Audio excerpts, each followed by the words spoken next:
وسلموا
تسليما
এই দুনিয়ায় আমরা সবাই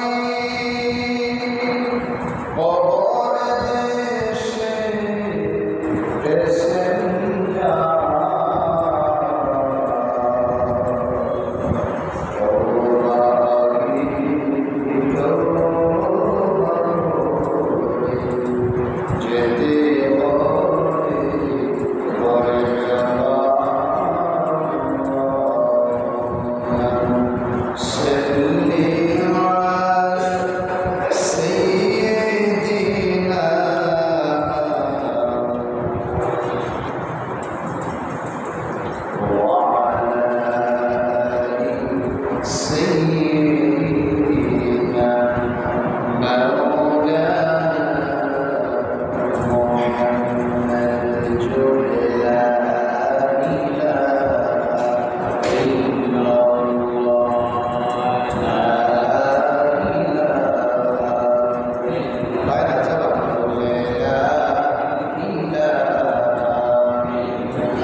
যাকে সৃষ্টি না করলে আল্লাহ আসমান জমিন কোনো কিছু সৃষ্টি হতো না। যেই নবীর ওসিলাতে ইবাদত থেকে শুরু করে সব অনেক ফ্যাসিলিটি আল্লাহ আমাদেরকে দিয়েছেন, ঠিক কিনা?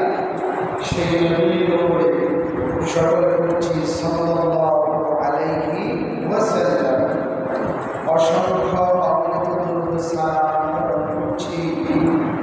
যুগ যুগ ধরে অসংখ্য অগণিত মানুষ যুগ যুগ ধরে আল্লাহর এই দ্বীনের জন্য, কোরআনের জন্য আপন আপন জীবন দিয়ে গেছে, ঠিক কিনা বলে? ওই সমস্ত শহীদান ভাইদের আজকের আলোচনা হচ্ছে যাকাত। আজকের আলোচনা হচ্ছে কি? যাকাত। নামাজ যেমন ফরজ সমাজের মধ্যে, রাষ্ট্রের মধ্যে, ঠিক তেমনি যাকাত দেওয়াও ফরজ। আমি সূরা তাওবার 34 নম্বর 34 নম্বর আয়াতের মাঝামাঝি এবং 35 নম্বর আয়াতে কারিমা, 3টি আয়াতে কারিমা আমি আপনাদের সামনে তেলাওয়াত নবীর অসংখ্য অগণিত হাদিস থেকে একটি হাদিস আপনাদের সামনে পড়েছি। এই দুর্দেশে কোরআন কারীমের আয়াতকে সামনে রেখে, হাদিসকে সামনে রেখে যাকাত নিয়ে আমলের উদ্দেশ্যে আমি নিজেও যদিও বলি আমার নিজের আমলের দরকার আছে না নাই, সকলে আমলের নিয়তে, আমাকে আমলের নিয়তে বলা এবং আপনাদেরকে আমল করার নিয়তে আল্লাহ সুবহানাহু ওয়া তাআলা সকলে বলি আল্লাহুম্মা আমিন। আরো জোরে বলি আল্লাহুম্মা আমিন। নামাজ পড়া হুকুমটা, নামাজ যে পড়তে হুকুম করেছেন কে? যাকাত যে দেওয়া লাগবে হুকুম করেছেন কে? অতএব নামাজ, রোজা, হজ, কালিমা, ইসলামের রুকন হচ্ছে পাঁচটি। জোরে বলেন কয়টি? বাকি কালিমা থেকে শুরু করে হজ, কালিমা, নামাজ, রোজা, হজ, তারপরে কি যাকাত। আল্লাহ তাআলা মানুষের জন্য ধারাবাহিকভাবে আল্লাহ সহজ করে দিয়েছে। কালিমা পড়তে গেলে প্রিয় ভাইয়ের আমার আপনার ইমানের বলে দুনিয়ার বলে বলে কেমনি? আমরা তো মুসলমানের ভোট মুসলমান, আমরা বাপ মুসলমান, দাদা মুসলমান, আমরাও মুসলমান। সারা বেদুইন থেকে একটা হিন্দু যদি কালিমা পড়ে তার করতে দীক্ষা দেওয়া লাগে সেই বুঝে, ঠিক কিনা বলে? আমরা তো মুসলমানের ঘরে মুসলমান, এই জন্য আমরা বুঝি না। এই জন্য কালিমা গ্রহণ করার পরে সর্বপ্রথম যে কাজটা সেটা হচ্ছে নামাজ। সেটা কি? নামাজ। নামাজ, কালিমা, নামাজ এই দুইটার ক্ষেত্রে কোনো টাকা লাগে না, লাগে। এরপরে নামাজ থেকে আরেকটু কষ্টের হচ্ছে রোজা। তাই কালিমা, নামাজ, রোজা এই তিনটা উপরে আমল করতে কোনো টাকা লাগে না, পয়সা লাগে। হজ আর যাকাত দুইটা জিনিস ধনবান ব্যক্তির উপরে, মোট ধনবানের উপরে ইসলামের 5টি স্তম্ভের মধ্যে 5টি ফরজ, আর গরিবের জন্য 3টা। কয়টা? কালিমা, নামাজ, রোজা। বলে কেমনি?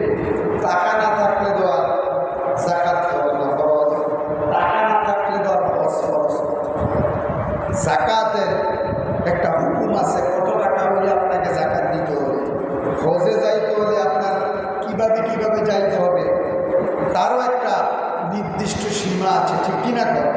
কিন্তু কালিমা, নামাজ, রোজা এগুলোর ক্ষেত্রে নির্দিষ্ট কোনো সীমা নেই। অতএব প্রিয় ভাইরা বন্ধুরা আমার, আল্লাহ তাআলা বলছে নামাজ যেমন আমাদের জন্য ফরজ, রোজা যেমন ফরজ, ঠিক তেমনি ভাবে যাকাত মানুষের উপর ফরজ। সুবহানাল্লাহ। আয-যাকাত মাকরামান, আল্লাহর নবী যে হাদিস শরীফে বলছেন আখিরি জামানার উম্মত আয-যাকাত মাকরামান, যাকাতকে মনে করবে জরিফানা, ঠিক কিনা? নবীজি বলছেন যাকাতকে মানুষ কি মনে করব? জরিফানা। কি মনে করব? যারা অর্থওয়ালা মানুষ, টাকা কামাইছি আমি, যাকাতটা নিয়ে দেবে। এই কথাটা হচ্ছে কারুনের কথা। কার কথা? কারুনের কথা। মুসা আলাইহিস সালাতু ওয়াস সালাম বলছিলেন, হে কারুন, তুমি যাকাত দিয়া দাও, সম্পদ তো তোমার আল্লাহ দিয়েছে। কারুন উঠে কেতা বুঝে জানেনি, আল্লাহ আমার দিছে, আমি কামাই করে রয়েছি। কি উত্তর দিছি? কি আমি কামাই করে রয়েছি, আল্লাহ দিছে না। আল্লাহর রাস্তা আমি কেন দিব? আল্লাহ ডেকে ডেকে বলে, কেন? সম্পদকে যদি পবিত্র করতে চান, সম্পদকে পবিত্র করতে চাইলে আল্লাহর হুকুম হলে যাকাত দিয়ে দাও।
সুবহানাল্লাহ। আল্লাহ রাব্বুল আলামিন কালামে হাকিমে বলেন ওয়াল্লাযীনা ইয়াকনিজুনা আয-যাহাবা ওয়াল-ফিদ্দাতা ওয়া লা ইউনফিকুনা ফী সাবিলিল্লাহ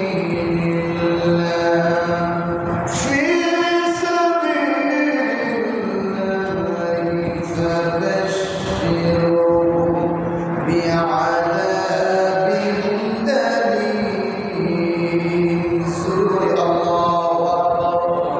هاي سورة الله أكبر. আমার ভাইরা সরাসরি আল্লাহর কালাম থেকে শুনি। আমার ভাইরা আল্লাহ রাব্বুল আলামিন কালামে হাকিমের ভিতরে সুন্দরভাবে আল্লাহ তাআলা বলে দিয়েছেন ওয়াল্লাযীনা ইয়াকনিজুনা আয-যাহাবা ওয়াল-ফিদ্দাতা ওয়া লা ইউনফিকুনা ফী সাবিলিল্লাহ। রব্বুল আলামিন বলেন তোমাদের যে বংশজাত সম্মান অনুপাত তোমরা বংশজাত করে রেখেছো, যেগুলার যাকাত তোমরা দাও না, ওইগুলার যাকাত দেওয়া ফরজ। আমার ভাইয়েরা 7.5 ভরি যদি স্বর্ণ থাকে আর 52 যদি থাকে, তাইলে আপনার উপরে যাকাত দেওয়া ফরজ। 7.5 ভরি স্বর্ণ যদি পুরা ফ্যামিলির থাকে, অর্থাৎ একটা ফ্যামিলি গণনা করে ওই 7.5 ভরি স্বর্ণের আমার ভাইয়েরা যাকাত দেওয়া ফরজ করেছেন কে? আরো জোরে বলেন কে? আল্লাহ তাআলা ফরজ করে দিয়ে বলেন হাবিব আপনি বলে দিন যারা ওই স্বর্ণ গণনা করে যাকাত দিবে না ফাবাশশিরহুম বিআযাবিন আলীম। জোরে বলি আল্লাহু আকবার। আল্লাহ তাআলা বলেন ফাবাশশিরহুম, আপনি নবী সুসংবাদ দিয়ে দেন। কি দিয়ে দেন? কথা বললেন, কি বলছেন আল্লাহ? সুসংবাদ দিয়ে দেন। বিআযাবিন আলীম, আযাবের সুসংবাদ। আসলে সুসংবাদ কি ভালো জিনিসের হয় না খারাপ জিনিসের হয়? কথা বললাম না? ভালো জিনিসের হয়, খারাপের হয় দুঃসংবাদ। খারাপের কি হয়? দুঃসংবাদ। আর আযাবের হয় দুঃসংবাদ। দেখেন আল্লাহকে কোরআনে মিশা কথা বলছে না, আল্লাহ মিশা কথা বলে। মুফাসসির কিরাম বলেছেন আযাবের তীব্রতাটা খুব কঠিন হবে, ভয়াবহ হবে। এই জন্য আল্লাহ বলছেন ফাবাশশিরহুম বিআযাবিন আলীম। হাবিব আপনি আযাবের সুসংবাদ দিয়ে দেন। গ্রাম্য ভাষা এক্সাম্পল দিলে বুঝবেন। ছেলে মনে করেন বাড়িতে বেয়াদবি করছে। কি করছে? বেয়াদবি করছে। বিয়া ফোয়ার দুপুরও খাইতে পারে না। তখন বাবা মা খারুয়া আজকে আইসরে আব্দুর রহমান তুই আইস, আজকে বলবি ফিডের মজা বুঝবি। আসলে দেখেন ফিডের কি মজা হয়, এটা তো মজা হয়। মানে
জাহান্নামের ভিতরে আযাবটা খুব কঠিন হবে। হাদিস শরীফের মধ্যে এসেছে, দুনিয়ার আগুন যদি কোনো মানুষের আঙ্গুলের মধ্যে লাগায় দেওয়া হয়, শুধু আঙ্গুলটাই পড়ে যাবে। জাহান্নামের আগুন যদি কোনো মানুষের আঙ্গুলে লেগে যায়, কলিজা পর্যন্ত, নাড়ি পর্যন্ত বের হয়ে যাবে। এবং আযাব একটু চিন্তা করে দেখেন, জাহান্নামের আগুন যদি আঙ্গুলের ভিতরে লাগানো হয়, কলিজা পর্যন্ত বের হয়ে যাবে। এই জন্য রব্বুল আলামিন বলছেন, ফাবাশশিরহুম বিআযাবিন আলীম, আপনি তাদেরকে জাহান্নামের সুসংবাদ দিয়ে দেন। জাহান্নামের সুসংবাদ হয় না, জাহান্নামের দুঃসংবাদ হয়। আল্লাহ আমাদেরকে জাহান্নামের আগুন থেকে মুক্তি করে দেন। চলে বলি আমিন। আমার ভাইয়েরা, যে হাদিসে খুতবার মধ্যে আমি পড়েছি, এই আয়াতে কারিমায় হাদিসের আলোকে আল্লাহর নবী বলেছেন, যে সম্পদ তুমি দুনিয়ার ভিতরে পাইয়া যাকাত দাও না, আল্লাহর হুকুম মানো না, তোমার পা থেকে পুরোটা শরীর ওই সাপটা পেঁচাবে, পেঁচাইয়া চোখের উপরে এবং নিচে, চোখের উপরে হলুদ যেই জায়গাগুলো আছে, এগুলোর ভিতরে দংশন করবে আর বলবে, তোমার ওই জায়গাটার সম্পদ আল্লাহর হুকুম হয়েছিল এইভাবে তুমি যাকাত দাও। যাকাত দিলে তোমার উপরে ফরজ। যাকাত তুমি দাও নাই, যাকাত না দেওয়ার কারণে আজকে তোমাকে আমি সাপ হয়ে দংশন করতেছি। জোরে বলুন আউযুবিল্লাহ। প্রিয় ভাইরা আমার, কথাগুলো কি সত্য না মিথ্যা? আল্লাহর যে কোরআনের আয়াত, রাসূলের যে বুখারীর হাদিসটা বললাম, কথাগুলো সত্য না মিথ্যা? আমার কথা না আল্লাহর কথা? আমার কথা না নবীর কথা? এইগুলোর উপরে একটু আমল করার চেষ্টা করি। আমাদের অধিকাংশ সমাজেই নামাজ ফরজ বুঝি, রোজা ফরজ বুঝি, যাকাত যেই ফরজটা, এটা আমরা বুঝি না। যাকাত দিলে সম্পদ পবিত্র হয়। কি হয়? যাকাত দিলে সম্পদ নিরাপদে থাকে। যাকাত দিয়ে আপনি আল্লাহর জিম্মায় চলে যান, বিপদে পড়লেই আল্লাহ বিপদ দূর করে দেন। ঠিক কিনা কর? এই জন্য আল্লাহর কাছে বলবেন, আল্লাহ এমন সম্পদ দাও যে সম্পদ আমার জাহান্নামের কারণ না হয়। আল্লাহ তোমারে পরকালে যাতে না বলি এমন সম্পদ আপনার। হযরত সাহাবা রাসূলের কাছে আয়েশা কইতাছে একদিন হাদিস, ইয়া রাসূলুল্লাহ, আমার দুটো বড় সম্পদ নাই, আমরা তো মুস্তাজাবুদ দাওয়াত, নবীরা মুস্তাজাবুদ দাওয়াত, সবাই দোয়া করলে কবুল হয়ে যায়, দোয়া করলে কবুল হয়ে যায়। হুজুর আপনি একটু দোয়া করেন, আপনি তো নবীদের নবী, শ্রেষ্ঠ নবী, আপনি একটু দোয়া করেন আমার লেগে, আমার তাদের সম্পদ চাই। কেন? হুজুর গরিব মানুষ দেখে আমার খুব কষ্ট হয়, আমি একটু দান সদ্যে যাতে করতে পারি। কিছু মানুষের দেখবেন সম্পদ নাই কিন্তু দান করতে আগ্রহী, কিছু মানুষের সম্পদ আছে দান করতে আগ্রহী না। ঠিক কিনা বলে? আমার ভাইয়েরা, সাহাবাদের জন্য আমার নবী যে দোয়া করলেন, রব্বুল আলামিন আমার সাহাবাকে তুমি সম্পদ দাও, সাহাবা গরিব মানুষকে দান করবে। আমার ভাইয়েরা, আল্লাহর নবী তো মুস্তাজাবুদ দাওয়াত, সব নবীদের মুস্তাজাবুদ দাওয়াত, দোয়া করতে দেরি, আমার দোয়া আল্লাহর দরবারে মঞ্জুর হইতে দেরি হয় না। সুবহানাল্লাহ। আমার ভাইয়েরা, সাহাবা বকরি ছাগল পালতেন। আল্লাহ তাআলা বকরি ছাগলের এমন প্রজনন আল্লাহ দিয়ে দিলেন। তখন মদিনার মধ্যে ছিলেন, মদিনার মধ্যে 5 ওয়াক্ত নবীর কাছে নামাজ পড়তেন। সাল্লাল্লাহু আলাইহি তখন নবী যখন দোয়া করছেন, সম্পদ বাইরে গেছে, মেল ফ্যাক্টরি, কারখানা, ব্যবসা বাণিজ্য করতে গেলে যখন ব্যবসা বৃদ্ধি হয়, বেড়ে যায়, তখন জায়গা জমি, বাড়ি ঘর, জায়গা কম লাগে না বেশি লাগে? তখন এই মদিনা থেকে এই খামারগুলো একটু দূরে নিয়ে গেল। দূরে যখন সাহাবা নিয়ে গেল, ভালো করে নিজের ভিতরে ঢুকা নিয়ে গেল, তখন সে ফজর, জোহর, আসর 3 ওয়াক্ত পড়তে থাকে, আর বাকি মাগরিব আর এশা পড়তে থাকে। এত সম্পদ আল্লাহ তাআলা নবীকে দোয়া করার কারণে এই নবীকে দোয়া করছে, বুঝতে দোয়া করছে, এত সম্পদ আল্লাহ তাআলা দিয়েছেন, বৃদ্ধি করে দিয়েছেন, গরু ছাগল উট বকরির প্রজনন আল্লাহ এমন দিয়েছেন। মদিনা থেকে একটু দূরে বড় জায়গা লইয়া সুন্দর বাড়ি করে করছেন, সুন্দর করে ব্যবসা বাণিজ্য আস্তে আস্তে বাড়ানো শুরু করে। এবার কিছুদিন যখন চলে গেল, বকরির ছাগলের প্রজনন আল্লাহ এমন বাড়া দিলেন, এই জায়গা পায় না, আরেকটু দূরে গেলেন, আরেকটু দূরে চলে যাইয়া 5 ওয়াক্ত নামাজ পড়ে, নামাজ পড়ে, কিসের নামাজ? কিছু মানুষ আসা না, কিছু নামাজ পড়ে না, কেউ আগে জিকিতের লজ্জা। এক জায়গায় মাহফিল করতে গেছিলাম, আখাউড়া কোটটা, তো যাও না, কিছু আমার নামাজ পড়ে, ঈদের দিন দৌড়াইয়া আমার ঈদের মাঠে গেছে। কেমনে গেছে? দৌড়াইয়া এই হয়েছে একটা অবস্থা, দৌড়াইয়া ঈদের মাঠে গেছে। আরেক বেলা আপনার খুবই বৃদ্ধ, আমি সুলতানপুর টাঙ্গারপাড় মসজিদে কিছুদিন জুমা পড়াইছিলাম। তো ঈদের নামাজ পরের দিন, আগের দিন বৃদ্ধ একটা মহিলা পুরুষ, তার কেউ নাই আত্মীয় স্বজন, তারে আমি নিজে বললাম আমার প্র্যাকটিক্যাল জীবনের ঘটনা। আমি বলি, বাবা নামাজ পড়েন না কেন? হুজুর আমার তো কোনো গুণ নেয় না, কোন গুণা বলে নাই, দাড়ি ভেঙে গেছে সব, আমার কোনো গুণা নাই। আমি বললাম সরাসরি আপনার হুকুম পাস করতে আমার আপনি ছেড়ে দিচ্ছেন, আপনার গুণা এই কাজটা কি করলেন? আপনি কাজটা কি করেন? আপনি জবান দিয়ে কি বলেন? আমি কি কেউ হক মাইরা খাইনি, আমি নামাজ না পড়লে কি হয়েছে, আমি কোনো গুনার কাজ করি না। জোরে বলে নামাজ পড়ি না,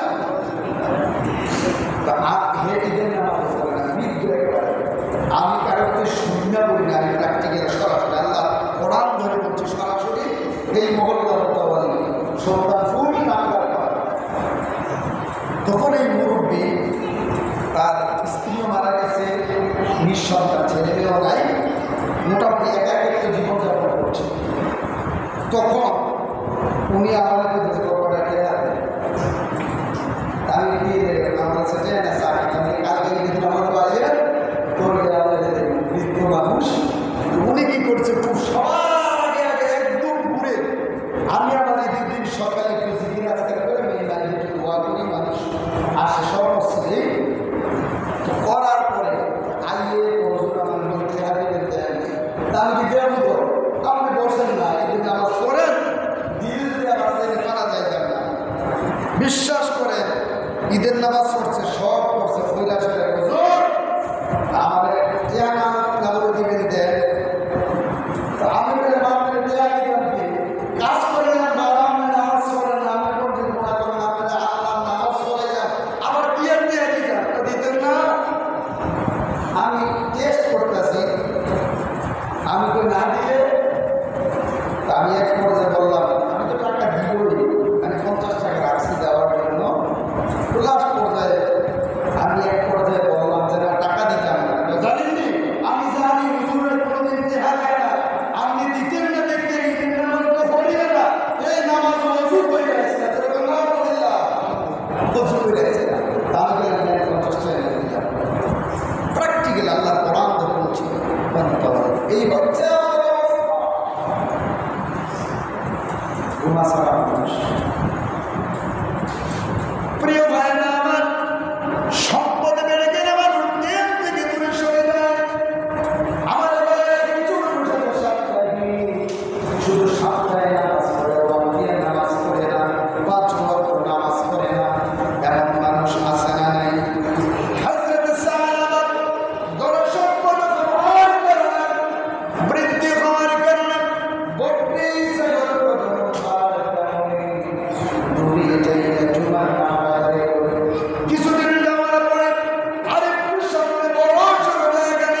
যারা পড়ে সময় অতিবাহিত করে পড়ে আবার মানুষ আছে।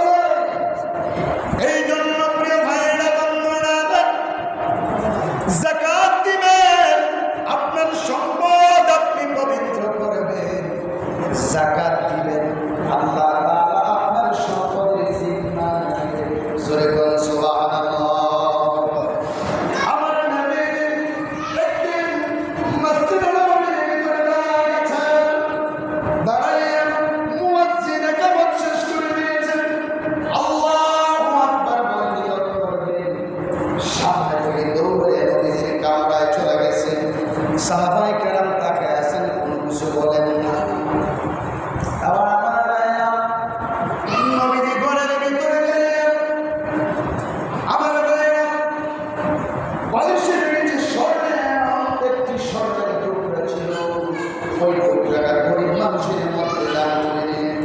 আবার নবীজি এসে নামাজে দাঁড়াইলেন। নামাজে দাঁড়াইয়া নিয়ত করলেন। নিয়ত করার পরে নবীজির উপর সালাম ফিরাইলেন। সালাম ফিরানোর পরে সাহাবায়ে কেরাম ডেকে বলে, ইয়া রাসূলুল্লাহ, নবী গো, আপনার কাছে একটা প্রশ্ন। সাহাবীদের বললেন, কি প্রশ্ন? এবার সাহাবীরা বলে, ইয়া রাসূলুল্লাহ, নবী গো, আপনি একামত করে যাওয়ার পরে কোথায় গেছিলেন? আবার আমার ভাইরা শ্রদ্ধার সাথে সম্মানের সাথে জিজ্ঞেস করলেন। তখন নবীজি বললেন, সাহাবীরা, আমার বালিশের নিচে একটি স্বর্ণমুদ্রা ছিল। কারণ নামাজের ভিতরে দাঁড়াইয়া বলবো, ইয়্যাকা না'বুদু ওয়া ইয়্যাকা নাস্তাঈন। আল্লাহ, তোমার ইবাদত করি, তোমার কাছে সাহায্য চাই। ওই স্বর্ণ যদি আমার ঘরের ভিতরে থাকে, আল্লাহর কাছে গেলে সাহায্য চাইব। আল্লাহর কাছে সাহায্য চাইতে মন চাইবে না। এই জন্য কিয়ামতের ময়দানে আল্লাহ যদি প্রশ্ন করে, আমি ঘরের ভিতরে স্বর্ণ রাইখা, আপনি সম্পদ রাইখা জানলে আমার কাছে চাইলে, নবীকে বলে, সাহাবীরা, আল্লাহর কাছে জবাবদিহি করা লাগবে। এই জন্যই স্বর্ণটা দান করে আমি এসে আমাদের আমাদের করেছে। সুবহানাল্লাহ। ওহ, যদি এই কাম হুজুর দৌড় দিয়ে থাকে, হুজুর রাহেন না আমরা পার করি না।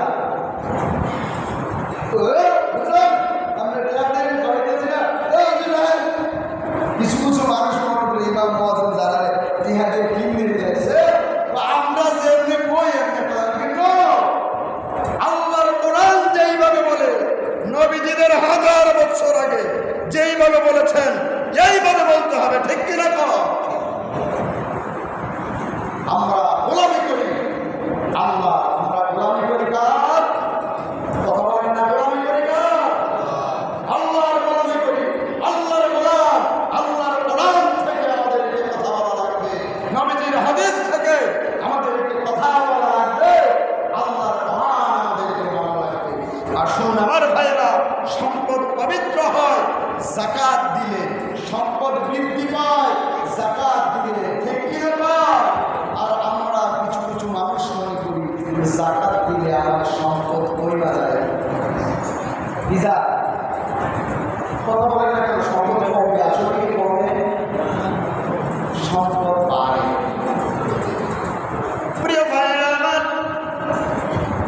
আল্লাহর নবীজি মসজিদে নববীর ভিতরে বসে বসে সাহাবায়ে কেরামদের সামনে বসে বসে যখন আমার ভাইরা দাস দিতেন, একদিন তার মধ্যে বলতেছে, সাহাবীরা রে, যদি তোমরা তোমার সম্পদের যাকাত দাও, যাকাতকে পবিত্র করে দেয় আল্লাহ, ওই সম্পদের হেফাজত করে আল্লাহ। একটা ইহুদি মহিলা মসজিদ নববীর পাশে দিয়ে যাইতেছিল। আমার ভাইরা নবীজি এত সুন্দর কথাটা শুনি না, ওই ইহুদি মহিলা ইসলাম গ্রহণ করেন নাই ভালোভাবে, হৃদয়ের কান দিয়ে শুনলেন, ইসলাম গ্রহণ করেন নাই। তখন নবীজির কথা শুনি না, বাড়ির ভিতরে তার যত ব্যবসা বাণিজ্য সব টাকা পয়সা হিসাব করিয়া যাকাত দিয়ে দিছে। যাকাত দিয়ে আমার ভাইরা কিছুদিন পরে মদিনা থেকে সিরিয়ার দিকে আমার ভাইরা ওই ইহুদি মহিলার 100 ব্যবসা করার জন্য পাঠাইছে। কয়শো? 100। আর অন্য লোকও উট পাঠিয়েছেন, হাজার হাজার উট মদিনা থেকে সিরিয়ার দিকে পাঠিয়েছেন।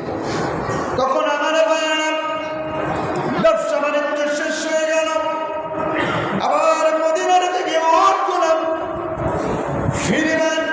এমন সময় ইহুদি মহিলার কাছে খবর আসলো, ওই সিরিয়া এবং মদিনার মধ্যখানে ডাকাতি হয়েছে। কি হয়েছে? ডাকাতি হয়েছে। ব্যবসা বাণিজ্যের যে মাল আছে, টাকা পয়সা আছে, ডাকাতি হয়েছে। ওই মহিলারা রয়ে গেছে। আজকে মোহাম্মদের কলার ভিতরে গরম দিয়া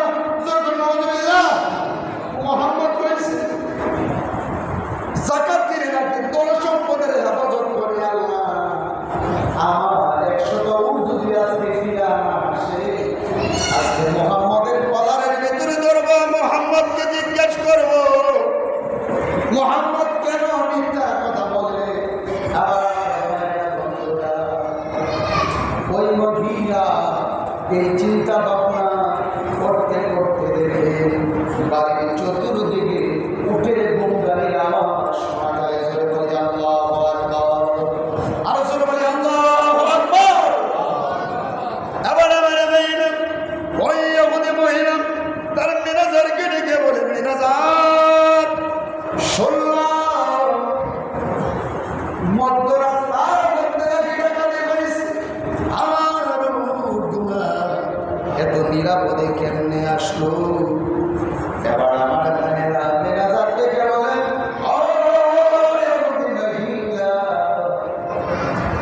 ডাকাতি যখন হচ্ছিল আপনার যে সামনের গোড়াটা ছিল, ওই সামনের গোড়ার একটা পাও গর্তের মধ্যে পড়ে গেছিল।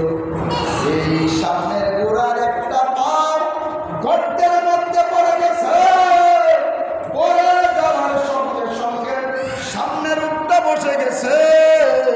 সামনের উটটা যখন বসে গেছে, বাকি 99টা উট পেছনে বসে গেছে। আল্লাহু আকবার। ডেকে বলে,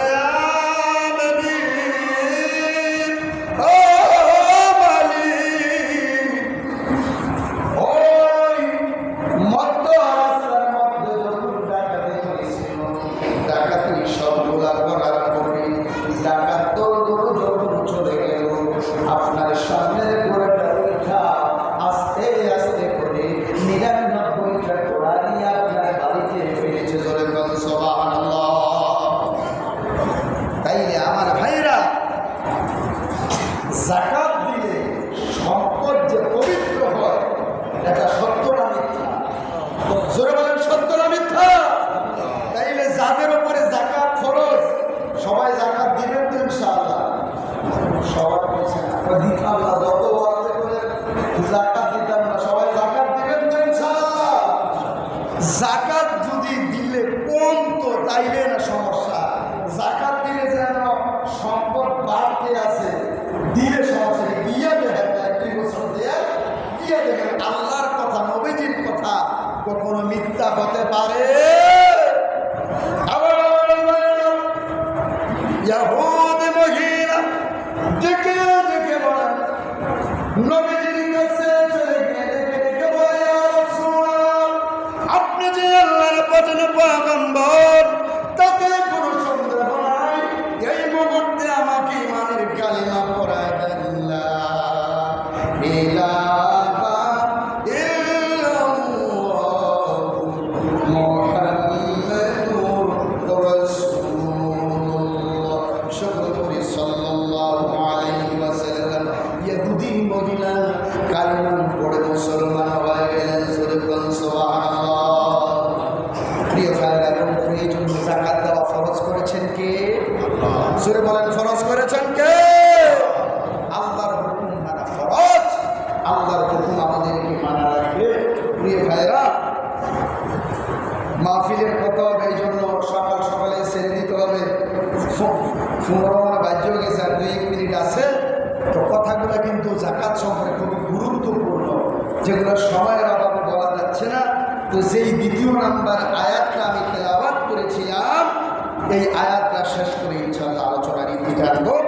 আল্লাহ তাআলা 35 কারিমে বলেন, ইয়াউমা ইউহমা আলাইকা ফী নারি জাহান্নাম ফী নারি জাহান্নাম ফাতুকা বিহা জিবাহুম ওয়া জুনুবুহুম ওয়া যুহুরুহুম হাযা মা কানাসতুম লিআনফুসিকুম ফাযুকু মা কুনতুম তাকনিজুন।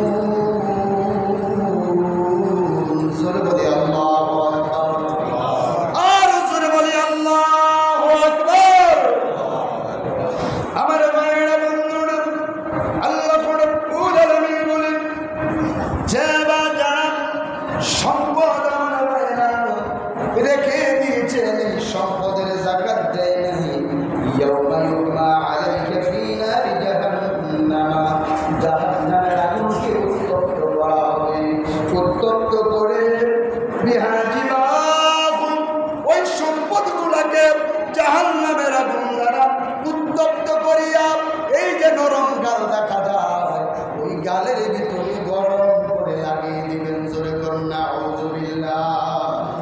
কি করবেন?